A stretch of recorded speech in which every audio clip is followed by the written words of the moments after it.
책임, 교회의 대사회적 책임에 대해서 함께 이 말씀을 통해서 은혜를 나누고자 합니다. 내용이 좀 무거운 내용이기 때문에 우리 마음을 좀 아이스 브레이크를 먼저 하겠습니다. 이 얼었던 마음을 좀 깨야 은혜가 올 때 은혜를 받을 수가 있습니다. 제가 지난주에 재밌는 자료를 하나 봤는데 함께 공유하기를 원합니다. 한번 보여줘 보세요. 이 한 글자 발음 한자 차이가 많은 변화를 주더라고요. 우리 재밌는 말로 인명이면 제천이다. 사람의 운명은 하늘에 달려있다. 하늘 천자를 쓰는데 천자 대신에 니은을 띄고 처라고 고쳐보는 것입니다. 아내, 사람의 운명은 아내에게 달려있다. 재밌는 말이죠. 진인사 대천명이다. 최선을 다한 후에 하늘의 뜻을 기다린다. 원래 그 말이에요. 그런데 재밌게 천자를 처로 바꿨죠. 아내 처자로. 최선을 다한 후 아내의 명령을 기다려라. 지성이면 감천이다. 이거를 감처로 해서 지성을 다하면 아내도 감동받죠. 그래서 내일부터 여러분 반찬이 달라질 수 있고 또 아내가 더 우리를 잘 섬겨줍니다. 천하태평이라고 하는데 천자를 처로 바꾸니까 아내 밑에 있을 때 모든 것이 편하다.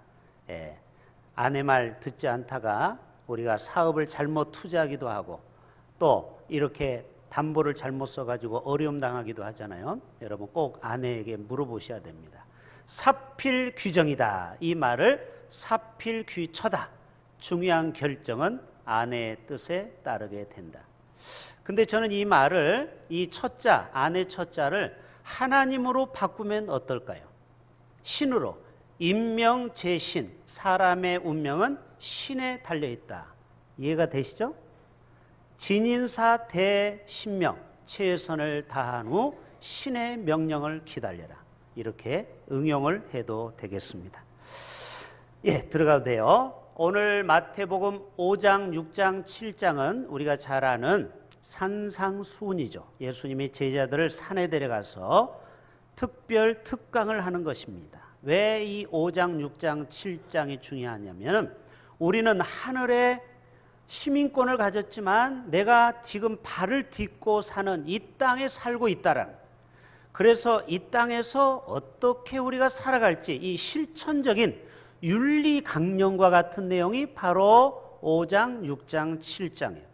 그래서 우리가 읽지는 않았지만 앞부분은 팔복에 대해서 나와 있죠. 그래서 심령이 가난한 자는 복이 있나니 천국이 저희 것이며 이러면서 8가지 복. 오늘 또 우리가 소금이 되라 빛이 되라 말씀하시고 계시고 또 나중에는 형제와 화목하라 이런 말씀도 나와요. 그리고 원수를 사랑하라. 오른뺨을 때리면 왼뺨을 갖다 대라. 이게 다 산상수훈에 나오는 내용이죠. 그리고 기도할 때는 골방에 들어가서 문을 잠그고 깊이 하나님을 만나서 기도하라. 그리고 너희 보물을 하늘 창고에 쌓아라. 그리고 남에 대해서 비판하지 말라. 그리고 구하고 찾고 두드려라. 이게 다 이 땅에서 살아가는 내용이죠. 오늘은 특별히 우리 기독교인, 교회가 이 사회에 대해서 책임을 가지고 있다라는 사실입니다. 교회가 왜 존재합니까? 좀 있으면 여기 이마트가 개장하는 거 아시죠? 여기 수영강 쪽으로 가다 오면은 이제 다음 주 2월 7일인가 8일 날 드디어 임시 개장을 합니다. 여러분, 이마트 신세계가 왜 거기다 개장을 했을까요? 돈 벌기 위해서 그렇죠. 교회는 왜 45년 전에 대흥교회를 여기 세웠을까요? 돈 벌기 위해서? 우리는 수익 사업을 내는 단체가 아닙니다. 기독교 단체입니다. 영혼 구원하고 그리고 예수님의 12제자를 생산해내고 그리고 다음 세 리더를 키워내고 그리고 대사회적인 책임을 감당하는 것이 바로 교회의 존립 목적일 것입니다. 지난주에 너무너무 우리가 안타까운 소식을 듣게 되었죠. 뉴스만 틀면은 이 소식이 계속 우리를 불편하게 했죠. 어떤 한 선교단체가 수백 명이 이 확진 환자가 발생했습니다. 방역 수칙을 어겼어요. 이거는 잘못한 것입니다. 아무리 뭐라고 해도 변명의 여지가 없습니다. 요즘 같으면은 그런 모임을 가지면 안 되죠.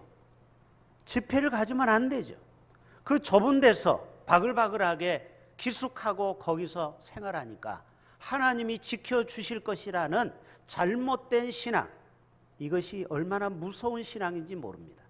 우리가 조심할 것은 조심하면서 신앙생활해야 되는데 무조건 하나님은 우리를 보호해 주실 거야, 이런 잘못된 신앙으로 기독교가 얼마나 욕을 먹었습니까? 그래서 세상 사람은 하도 뉴스에 교회 하니까 이제는 지긋지긋하다, 골머리가 아프다. 그래서 지난주에 교회연합회에서 한국교회연합협의회와 YMCA, YWC에서 우리가 사과 성명서를 발표했습니다. 한국교회가 잘못했다, 사과를 했어요. 잘한 것입니다. 그러나 물론 우리 교회를 포함해서 한국의 많은 교회들, 99.9%의 교회들은 철저하게 방역을 지키고 10% 모이라면 10% 모이고 20명 미만 모이라면 20명 모이고, 지금은 또 20%니까 우리가 그래도 여유 있게 모이는 거예요. 우리는 철저히 방역을 지키고 있어요. 그런데 그 소수의 교회 선교단체가 미꾸라지 한 마리가 온 진흙탕을 흐리는 것처럼 한국 교회를 망신을 시킨 것입니다. 어떻게 보면 억울하죠. 우리는 잘 지켰는데. 그러나 우리가 연대 책임이라는 게 있죠. 우리 모두도 같은 기독교 단체이기 때문에 우리도 하나님 앞에 또 국민 앞에 우리 자신을 돌이켜 보는 것입니다. 여러분, 기독교, 불교, 천주교 이 단어의 뜻을 한번 살펴봅시다. 우리가 어디 가든지 군대 가서도 종교란에 체크를 하게 되어 있죠. 기독교, 불교, 천주교. 기독교는 무엇입니까? 한자에서 왔죠. 한번 보여줘 보세요. 기독교, 크리스찬을 얘기하는 거고요. 예수 그리스도를 구세주로 믿는 종교입니다. 박태선을 믿고 그 다음에 이만희를 믿고 문선명을 믿는 게 아니죠. 예수 그리스도를 구세주로 믿는 종교. 그러면 기독교는 예수님처럼 살아가야 되겠죠. 동의하십니까? 예수님을 믿기 때문에, 예수님의 말씀 산상수훈을 우리가 들었으면, 오늘 설교를 들었으면 빛이 되어라, 소금이 되어라, 착한 행실을 보여라 하면은 우리는 그대로 예수 그리스도를 따르는 삶을 살아가야 되는 것입니다. 그래야 하나님께 영광을 돌리는 삶이 될 것입니다. 그래서 기독교 교회는 공공성을 회복하라는 거예요. 교회는 사조직이 아니에요. 사회와 어떤 영적 지도력을 가지고 있는 것입니다. 그래서 교회는 사회 지도층이에요. 그러니까 우리는 더 법을 준수해야 되는 것이죠. AD 165년이면 지금부터 약 30년 되겠네요. 올해가 2021년이니까 2200년 되겠죠. AD 165년에 로마에도 패스트 전염병이 돌았습니다. 그때 황제가 우리가 잘 아는 마르크스 아울렐리우스예요. 마르크스 아울렐리우스 황제인데, 이 역병 때문에 로마의 인구의 3분의 1이 죽었습니다. 그리고 아울렐리우스도 결국 이 패스트 병으로 죽었습니다. 180년, AD 180년 3월 17일 날 죽었다고 여러분 역사책에 기록이 되어 있어요. 그때 놀라운 것은 기독교인들이 대사회적인 책임을 다했다라는 거예요. 지금도 그렇지만 전염병에 사람이 죽으면 다 도망갑니다. 가족이라도 법적으로 가까이 갈 수가 없어요. 코로나로 혹시 여러분의 부모가 돌아가셔도 여러분 장례식에 참여할 수가 없어요. 법적으로. 다 의료진이 온몸을 꽁꽁 방호복을 입고 장례를 치르고 태우고 그냥 끝나는 거예요. 이 당시에도 많은 패스트병으로 죽어갈 때 다 귀족들마저도 가족들을 버리고 갔는데 딱 초대교회 기독교인들만 장례를 교회에서 치러준 거예요. 자기들도 그 병에 옮을 수 있는데 위험을 무릅쓰고 목숨을 걸고 대사회적인 책임을 감당했어요. 그러니까 얼마나 감동을 받았겠습니까?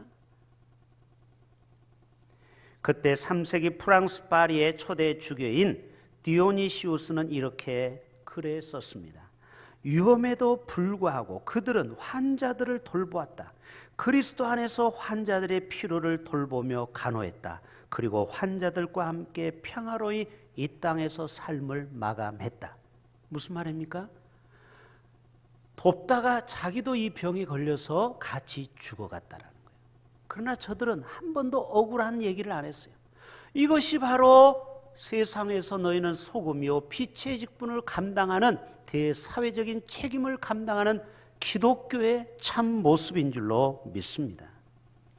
우리나라에도 여수에 가면은 참 아름다운 섬이 있죠. 애항원이라고. 그리고 소록도가 있습니다. 여러분, 소록도에 누가 있어요? 나환자촌이죠. 한센병 환자들. 저도 한 2차례 가봤는데 우리나라에서 정말 아름다운 섬 중에 하나가 소록도입니다. 사람들은 무서워서 잘 못 가는데 지금은 전염되지 않은 사람만 거기 있어요. 만져도 돼요. 옮지 않아요, 지금은. 그런데 손양호 목사님은 그들을 예수님의 마음으로 다 가족도 버렸던 그 나환자들과 함께 평생 목회를 하고 그 고름을 빨고 그렇게 예수님의 사랑을 실천했습니다. 이 당시만 해도 기독교인들을 사회에서 높이 봤어요. 목사님들을 높이 봤어요. 왜? 자기들이 못하는 일을 교회가 했기 때문에, 대사회적인 책임을 감당했기 때문에. 놀라운 것은요, 이 당시에 로마의 기독교 인구가 5만 명 정도 됐다고 그래요. 그런데 기독교인들이 이렇게 헌신적으로 사랑으로 실천한 것을 보고 많은 사람들이 너도 나도 이구동성으로 교회에 가기 시작했습니다. 나도 너희들이 믿는 예수를 믿어보자. 전도를 한 번도 한 적이 없었는데, 그래서 150년 후 4세기 초에 그때 로마의 기독교 인구가 630만 명이 된 거예요. 아니, 150년 만에 5만 명에서 630만으로 폭발적인 130배 성장을 했다라는 거예요. 왜 성장을 했을까? 왜 교회가 붕이 됐어요? 대사회적인 책임을 감당했던 거예요. 나가서 예수 믿으라고 전도한 게 아니에요. 행동으로 보여줬기 때문에 저들은 자발적으로 교회에 오게 되었다라는 것입니다. 13절 다 같이 한번 읽어볼까요? 13절, 너희는 세상에 뭐니? 소금이니 소금이 만일 그 맛을 잃으면 무엇으로 짜게 하리요? 후에는 아무 쓸데없어 다만 밖에 버려져 사람에게 밟힐 뿐이니라. 자, 이 말씀을 한번 그림으로 보여줘 보세요. 영어 성경에 오면은 마태복음 5장 13절을 You are the salt라고 우리의 정체성을 분명히 말하고 있어요. 오늘 오신 분들 분명히 우리 골수에 새겨야 돼. 뼛속 깊이 새겨야 돼. 따라서 합시다. 나는 소금이다. 자, 누가 물어오면은 저는 한소금 목사입니다. 이렇게 대답해야 돼. You are the salt. 너는 소금이다라는 거예요. 이 말은 뭐예요? 너는 소금으로 살라는 거예요. 소금의 3가지 기능이 있죠. 하나는 부패된 것을 막는 것. 그래서 3%이 염분으로 바닷물이 썩지 않는 거 알죠? 여러분 생선 좋아하십니까? 저는 생선을 너무너무 좋아해요. 육고기보다도 생선을 한 10배 더 좋아해요. 그런데 우리 아내는 반대로 육고기를 10배 좋아해요. 그러니까 저희 집에 식탁에 뭐가 많이 올라오겠어요? 물어보나 마나죠. 저는 불쌍한 남자입니다.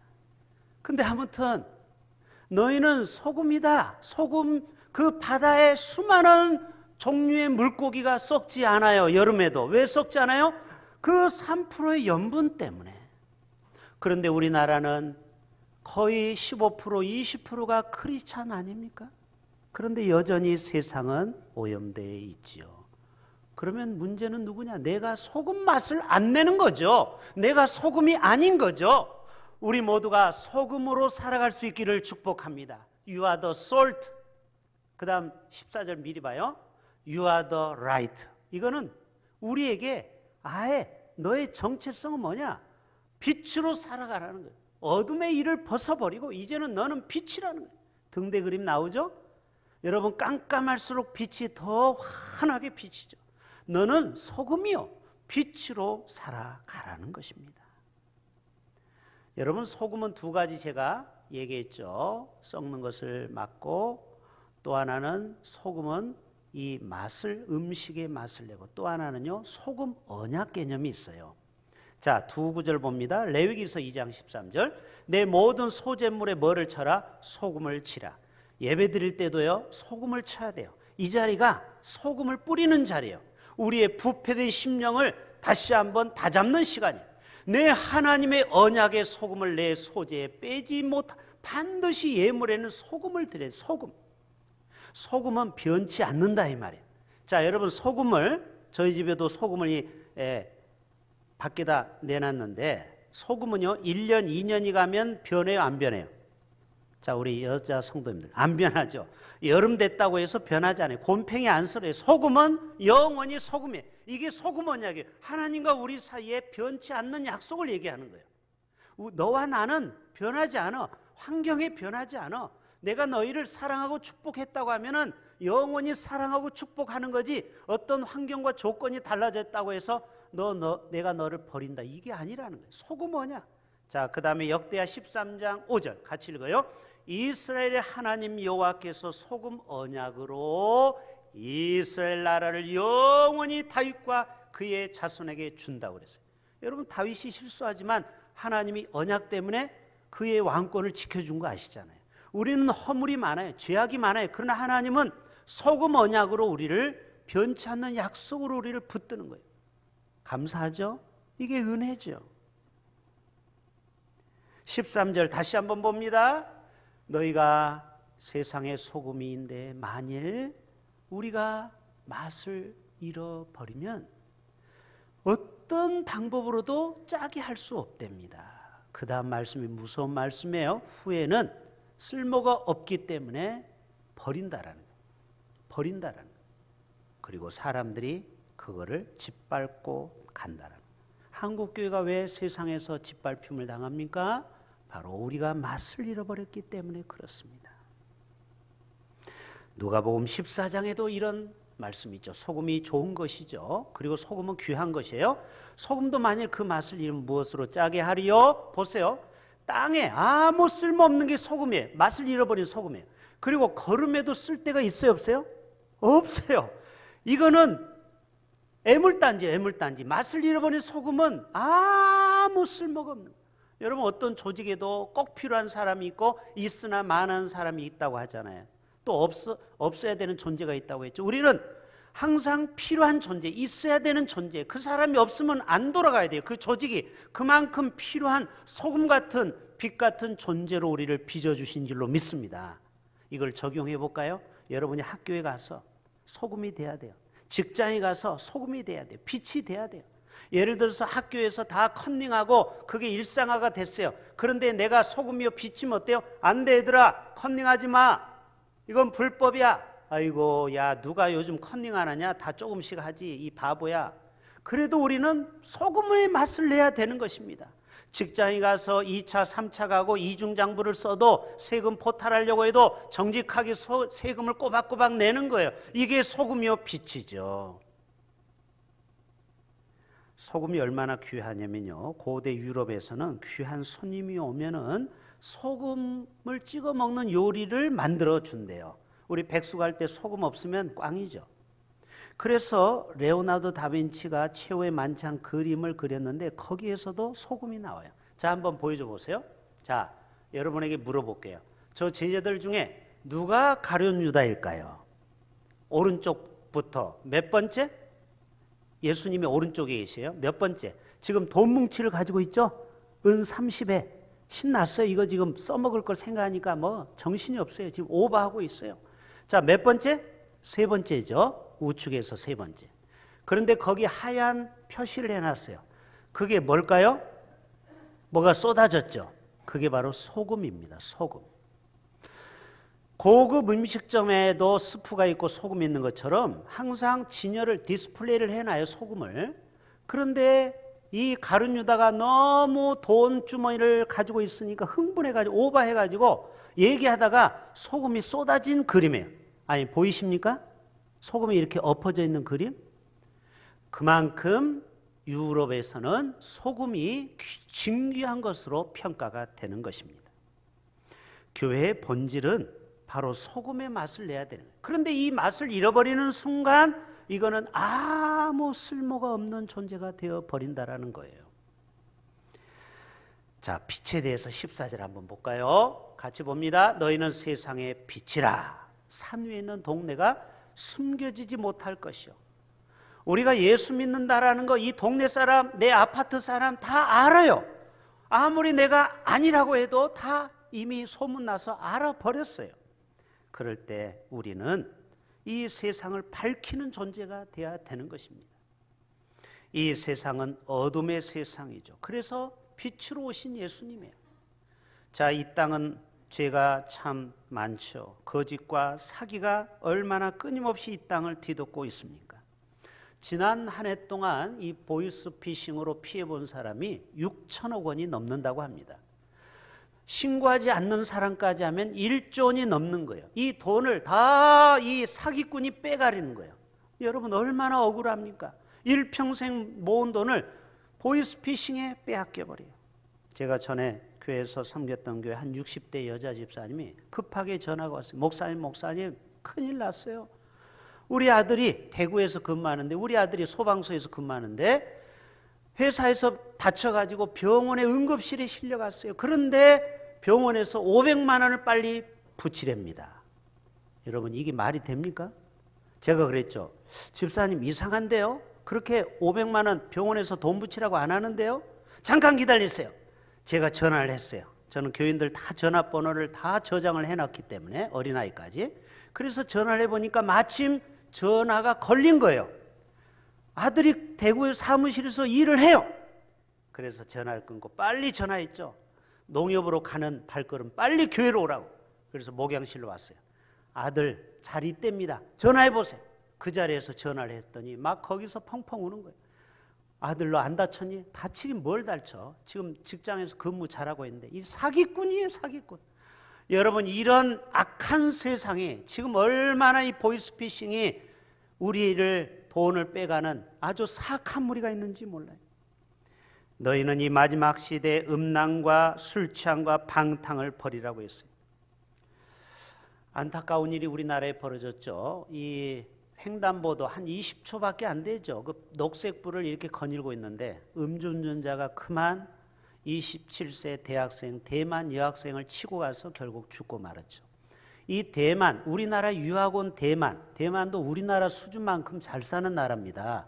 대만이 경제적인 수준이 높아졌어요. 우리나라와 거의 GNP가 비슷해요. 여러분 그런 부모의 마음이 얼마나 아프겠습니까? 엄마와 아빠가. 그래서 한국의 많은 젊은이들이 청와대에 청원을 노렸죠. 음주운전자를 엄벌히 처해달라고. 법으로 따지자면 그냥 1, 2년 살고 나오면 끝나는 거예요. 아주 강력한 살인죄를 적용해달라고 지금 30만 명이 청원을 넣었어요. 이게 뭡니까? 지금도 아무리 음주운전 하지 말라고 해도 연말 연시가 되면 왜 그 음주운전을 해서 아까운 생명을 뺏어갑니까? 아직도 이 땅에는 불의한 일이 많고 아직도 이 땅은 어둠이 지배하는 세상에 우리가 살고 있어요. 그렇기 때문에 우리 예수 믿는 사람은 세상에서 빛으로 살아가라는 거예요. 이 세상을 바르게 선도해 가라는 것입니다. 우리 15절 한번 읽어볼까요? 이제 마무리합니다. 사람이 등불을 켜서 보세요. 말, 이거는 이 대박을 얘기하는 거예요. 대박 아시죠? 네, 이렇게 담는 그릇, 말 거기에 두지 아니하고 등경 위에 두나니 이러므로 집안 모든 사람에게 비추이느니라. 빛은 높은 데 달아야 돼요. 그렇죠? 전등이 높아야 거기에 여러 사람이 책도 보고 음식도 먹고 뭐를 할 수 있어요. 바느질도 하고. 여러분 예수 믿는 사람은 높은 인격을 가지고 높은 고양된 신앙을 가지고 세상에 나가서 빛을 발해야 되는 것입니다. 그런데 일부 교회가 블랙홀처럼 어둠을 밝히고 있어요. 빛을 발하는 게 아니고. 여러분 16절 한번 볼까요? 마지막 절. 이같이 너희 빛이 사람 앞에 비추게 하여 그들로 너희 착한 행실을 보고. 따라서 합시다. 너희 착한 행실을 보고. 제가 볼 때 우리 교인들은 다 착해 빠졌는데요. 그런데 이 착한 행실을 보이지 않는 성도가 있다라는 거예요. 그런 기독교인이 있다라는 거예요. 그러면은 하나님께 영광을 돌려드릴 수 없지요. 지지난주 18일 월요일 날 서울이 제일 추웠던 날 사진 한 장 보여주세요. 우리에게 코로나로 얼어붙은 우리에게 가슴 뭉클한 사진 한 장이 올라왔어요. 어떤 노숙자가 춥게 떨고 있는데 어떤 중년의 신사가 와서 방한 점포를 입히고 그리고 장갑, 가죽 장갑을 벗어서 거린에게 주고 그리고 지갑을 뒤져서 5만 원짜리가 나와서 그거를 드리고 이 추운 날 아저씨 따뜻한 국밥이라도 드세요. 이렇게 이 사랑을 보여줘서 이거를 본 많은 사람들이 댓글을 달았습니다. 내가 만약 저 현장에 있다면 나도 저렇게 할 수 있을까? 여러분에게 묻습니다. 여러분이 서울역 18일 날 가서 저런 거린이 있다면 여러분이 비싼 방한복, 여러분 좋은 옷은 비싸죠. 겉옷도 비싼 건 수십만 원이잖아요. 그거를 아무 조건 없이 거린한테 턱 주고 장갑, 가죽 장갑을 빼서 주고 그리고 자기 차비밖에 없는 5만 원 한 장을 탁 주고. 저희 교회도 이 정기적으로 오는 노숙자 아저씨가 있어요. 그러면 저는 1,000원, 2,000원 주는 거 정도예요. 5만 원 준 적은 없어요, 제가. 예, 사기를 당한 적도 있지만 뭐 저기 고향에 가야 되는데 고속버스비가 없다고 해서 준 적은 있지만 보통 사람은 올 때 1,000원, 2,000원 주죠. 그런데 여러분이 5만 원을 전혀 모르는 사람한테 선뜻 줄 수 있겠습니까? 그래도 대한민국은 아직 이런 사람이 있다라는 거예요. 원종순 권사님이라고 여러분 아시죠? 이분이 의사가 돼가지고 첫 월급을 타고 보통 첫 월급 타면 부모 내복 사준다고 하잖아요. 그래서 서울에서 신나게 시골로 이제 버스를 타고 왔는데 이 안주머니에 지금 월급 봉투가 따뜻하게 있어요. 그런데 그 터미널에 정말 옷도 다 이렇게 헐른 한 할아버지, 정말 외모가 보잘것없는 한 할아버지를 보고서 이 원종순 청년이 아무 생각도 없이 그 월급을 통째로 그 할아버지에게 주고 이걸로 올 따뜻한 겨울을 지냈어요 하고 돌아왔어요. 여러분, 이 원종순 의사가 나중에 하나님이 복을 주셔서 미국에 유학을 가게 되고 거기서 의사가 되고 지금은 디트로이트에서 암 전문의가 돼가지고 이분한테 암 수술을 받으려고 3년 대기표를 받아야 돼요. 미국은 한 명 암 치료하는데 비용이 1억이 들어요. 그러니까 여러분 1년에 수백 명이 이분 앞에 수술을 받으니까 돈을 얼마나 많이 버는지 상상이 가겠죠. 하나님은 그 시골 할아버지에게 베푼 사랑을 기억하시고 이 원종순 이분을 축복의 길로 인도했다라는 거예요. 예수님 말씀했죠. 이 땅에서 작은 소자에게 냉수 한 그릇을 너희가 베풀면 나에게 한 것이라는 거예요. 오늘 또 하나님은 우리에게 사랑을 실천하는 착한 행실을 우리에게 보여주기를 원하는 줄로 믿습니다. 서울에 한 유명한 교회가 있죠. 저도 이 교회를 가봤어요. 초대형 교회죠. 메가처치. 2,100억을 가지고 지었어요. 얼마나 잘 지었는지 정말 세계에서 가장 큰 교회가 되었습니다. 그런데 많은 사회학자는 만약 2,100억을 거기에 투자만 안 했다면은 한국 교회가 얼마나 선한 일을 많이 했을까? 이 교회가 강남이고 수만 명의 인구가 성도가 있기 때문에 헌금이 많이 들어오지만 이 교회가 그래도 500억에서 1,000억을 융자를 얻었습니다. 자, 쉽게 말합시다. 1,000억을 은행에서 빌렸으면은 5% 치면은 50억 이자를 냅니다. 매년. 50억 가지고 그 돈으로 장학금을 주고 어려운 이웃을 돕고 연탄 나누고 사랑을 실천했다면 한국 교회가 얼마나 칭찬을 받았을까? 그런데 이 교회는 아깝게 은행에다가 꼬박꼬박 50억을 반납하는 거예요. 한국 교회가 1년에 이자와 원금이 수조 원인 거 아십니까? 한국 교회가 수많은 교회가 건축해가지고 그 건축 헌금 갚느라고 다 헉헉대는데 그 돈이 수조 원 된다고 그래요. 여러분, 너희는 세상의 소금과 빛이라는 것은 우리가 좀 불편해도 조금 이렇게 살면서 이 예배를 1부, 2부, 3부, 4부, 5부, 6부를 드리면 됩니다. 왜 그렇게 크게 짓습니까? 그 돈으로 구제하고 선교해 보세요. 하나님이 기뻐하십니다. 그리고 수많은 사람에게 희망을 주는 것입니다. 그리고 교회, 기독교의 존립 목적에 합당한 일을 하는 것입니다. 이 겨울철에 추운 때 난방비가 없어서 얼어 죽는 많은 어르신들이 있고요. 또 코로나 때문에 외국에서 선교사들이 한국에 들어오지 못하고 방치하다가 코로나에 걸려서 죽는 선교사가 지금 속출하고 있습니다. 저에게 많은 정보가 오는데 이메일을 보면 많은 선교사들이 외국에서 의료시설이 낙후된 데서 그만 죽어서 장례 치른다라는 공문이 이메일로 많이 옵니다.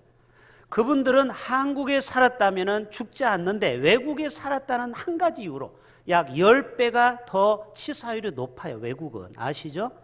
우리나라만큼 지금 사망률이 적은 나라가 세계에 없어요.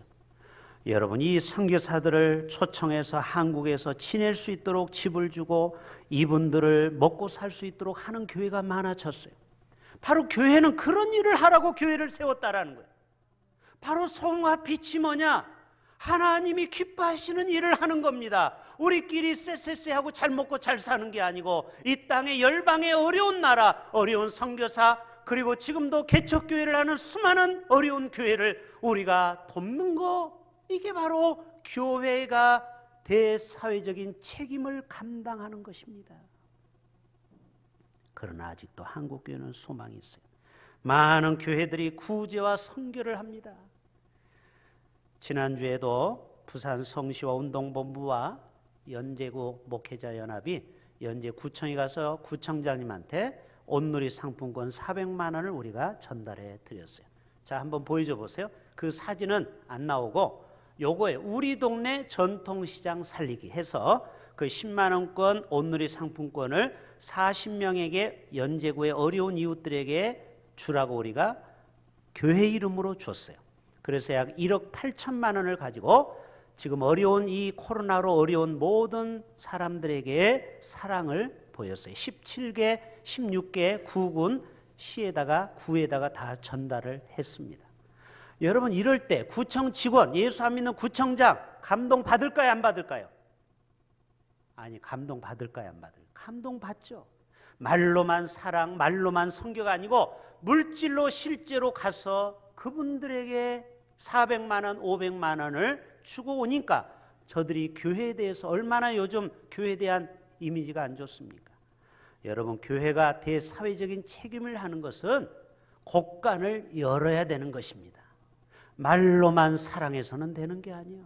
우리도 힘들죠. 예산이 우리도 빡빡하죠. 그럼에도 불구하고 우리는 교회 재정을 조금이라도 풀어서 더 많은 우리 지역의 어려운 사람에게 조금이라도 흘려보내는 것이 바로 교회가 대사회적인 책임을 감당하는 것이요, 소금과 빛의 직분을 감당하는 것이요, 그래야 교회가 하나님의 영광을 가리는 교회가 안 되는 것입니다.